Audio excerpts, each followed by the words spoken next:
और उसको खुलेआम प्रधानमंत्री जी भी डिफेंड कर रहे हैं और अमित शाह भी डिफेंड कर रहे हैं। रिश्वतखोरी के पक्ष में मजबूती से खड़े हुए हैं। अब मैं आपको बिंदुवार करके बताता हूं। ये जो शरद चंद्र रेड्डी है, इसने जब इसको दिल्ली में ठेका मिला, उसके बाद नवंबर 2021 से लेके जुलाई 2022 के बीच में इसने 5 जनवरी को 3 करोड़ चंदा बीजेपी को दिया, 12 जनवरी को 3 करोड़ चंदा बीजेपी को दिया, 2 जुलाई को 1.5 करोड़ रुपए चंदा बीजेपी को दिया, 12 जुलाई को 1.5 करोड़ रुपए चंदा बीजेपी को दिया। ये कब दिया? जब उसका ठेका यहां पे चल रहा था तो भारतीय जनता पार्टी को रिश्वत खिला रहा था वो, उस समय। ये उसकी तारीख हो गई। अब आ जाइए 9 नवंबर 2022 को उसको जब छापे हुए उसके घर पे, तो उसने कहा कि उसने किसी को रिश्वत नहीं दी है। ये उसका स्टेटमेंट है। 9 नवंबर 2022 को शरद रेड्डी कहता है उसने किसी को रिश्वत नहीं दी। 10 नवंबर 2022 को शरद रेड्डी अरेस्ट हो जाता है। 15 नवंबर 2022 को फिर 5 करोड़ रुपए चंदा बीजेपी को देता है।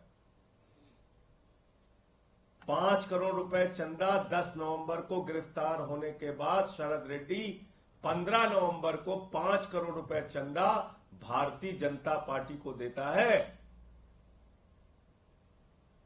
पार्टी विद द डिफरेंस, दुनिया की सबसे बड़ी पार्टी, कमल छाप दारू घोटाला करके पैसा लेकर रिश्वत खाकर दूसरों पर आरोप लगाने वाली पार्टी 5 करोड़ रुपए की पहली किस्त पाती है। कब? 15 नवंबर 2022 को। जब वो ईडी के अरेस्ट में था तो उसके अकाउंट कैसे चल रहे थे? जब वो ईडी के अरेस्ट में था तो अपने बैंक खाते से वो कैसे वो पैसा बीजेपी को ट्रांसफर कर रहा था। 6 जनवरी 2023 को उसकी एक चार्जशीट आती है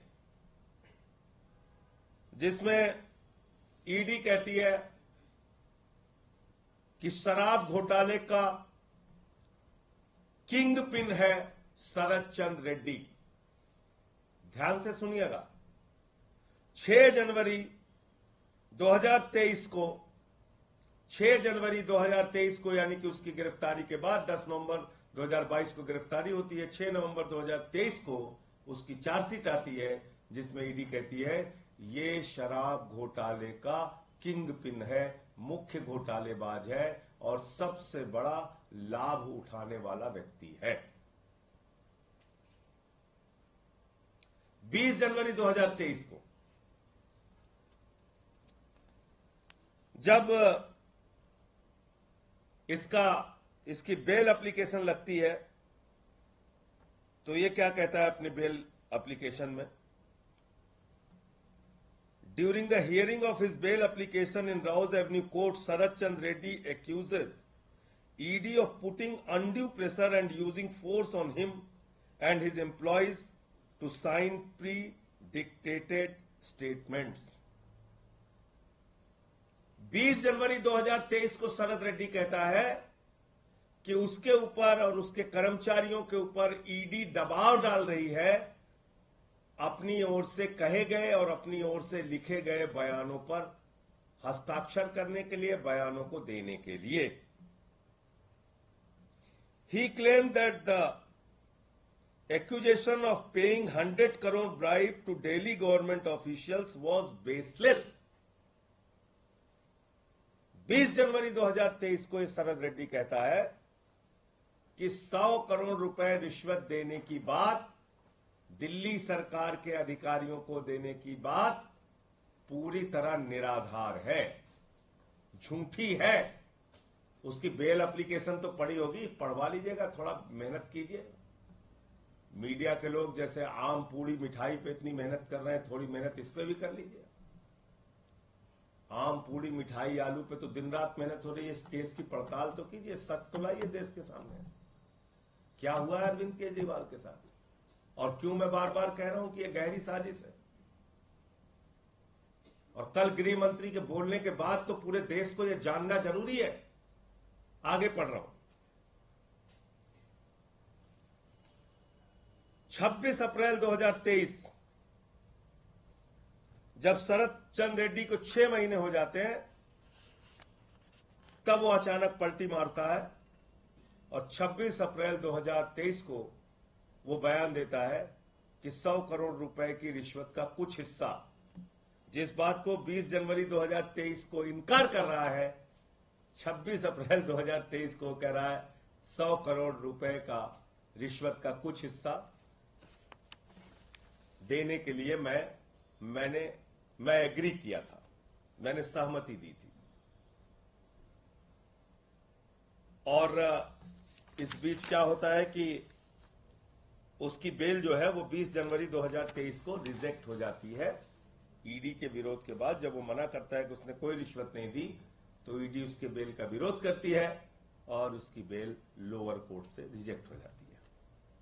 अब 8 मई 2023 को यही शख्स हाई कोर्ट पहुंचता है और हाई कोर्ट में कहता है, 26 अप्रैल को सुन लीजिएगा, याद कीजिएगा, 26 अप्रैल 2023 को उसने कह दिया, हां कुछ हिस्सा हमने रिश्वत की देने की सहमति दी थी, 100 करोड़ की रिश्वत के कुछ हिस्से को हमने भी देने की सहमति की थी। 26 अप्रैल को यह कहता है और 8 मई 2023 को जब दिल्ली हाई कोर्ट में वो अपनी इंटरिम बेल फाइल करता है और कहता है, एक तरफ सत्येंद्र जैन के इंटरिम बेल फाइल होती है, उनकी सर्जरी करानी होती है, 26-28 किलो वजन कम हो जाता है, उसका जमकर ईडी विरोध करती है, आप सबको पता है। लेकिन इतनी बड़ी बीमारी इसको हो जाती है 8 मई 2023 को कि ईडी उसकी बीमारी के एप्लीकेशन का विरोध नहीं कर पाती। अब आप सुनिए कितनी बड़ी बीमारी हो गई इसको। 8 मई 2023 को अचानक उसको इतनी बड़ी बीमारी हो जाती है जिसकी बीमारी का ईडी विरोध नहीं करती, और वो बीमारी है कमर दर्द। कमर दर्द, आप लोग भी कभी जेल जाइएगा तो याद रखिएगा, कमर दर्द के नाम पे आपको बेल मिल सकती है। सर्जरी के नाम पे नहीं मिलेगी, लेकिन कमर दर्द के नाम पे मिल सकती है। कमर दर्द के नाम पे उसको बेल मिल जाती है। 8 मई को उसको बेल मिलती है 2023 में, और 2 जून 2023 को वो सरकारी गवाह बन जाता है। 2 जून 2023 को वो सरकारी गवाह बन जाता है और उसके बाद वो 50 करोड़ रुपए भारतीय जनता पार्टी को चंदा देता है। 50 करोड़ रुपए भारतीय जनता पार्टी को चंदा देता है। और कल गृह मंत्री जी पूरे देश के सामने झूठ बोल रहे हैं, एक राष्ट्रीय टीवी चैनल पे बैठकर कह रहे हैं, अरे भाई अगर उसने हमारी मध्य प्रदेश यूनिट को चंदा दिया है, अगर वो आरोपी था तो उसको चंदा नहीं देना चाहिए था, इस तरह की बातें। आप देश के गृह मंत्री हो, ईडी जांच करके चार्जशीट लगा रही है कि वो किंग पिन है, शराब का मुख्य घोटालेबाज है। उससे तो आपने रिश्वत ली, उसकी गिरफ्तारी के बाद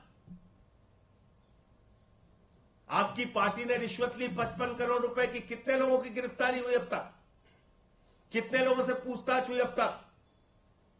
हमारे नेताओं के घर से तो 1 रुपए बरामद नहीं हुआ, उनको तो पकड़ के जेल में डाल दिया आपने। जिस व्यक्ति ने खुलेआम आपको 55 करोड़ रुपए गिरफ्तारी के बाद और 5 करोड़ रुपए गिरफ्तारी से पहले 60 करोड़ रुपए की रिश्वत दी है, उस पे कार्रवाई अब तक क्यों नहीं हुई? तो आपने तो स्वीकार कर लिया कि आपने पैसा लिया है। मध्य प्रदेश यूनिट या बंगाल यूनिट या तमिलनाडु यूनिट, किस यूनिट को पैसा मिला, ये तो जांच शुरू करोगे तब पता चलेगा ना, कैसे कैसे पैसा लिया, कहां से रूट होके आया। और आपको यह पता है कि मध्य प्रदेश यूनिट को मिला, इसका मतलब आपको पता था 55 करोड़ रुपए की रिश्वत आ रही। नमस्कार, मैं हूं मानक गुप्ता। अगर आपको हमारा ये वीडियो पसंद आया हो तो इसे लाइक और शेयर जरूर करें, और हां, हमें सब्सक्राइब और फॉलो करना ना भूलें ताकि आप देश और दुनिया की कोई खबर मिस ना करें। तो जुड़े रहिए हमारे साथ और देखते रहिए News 24।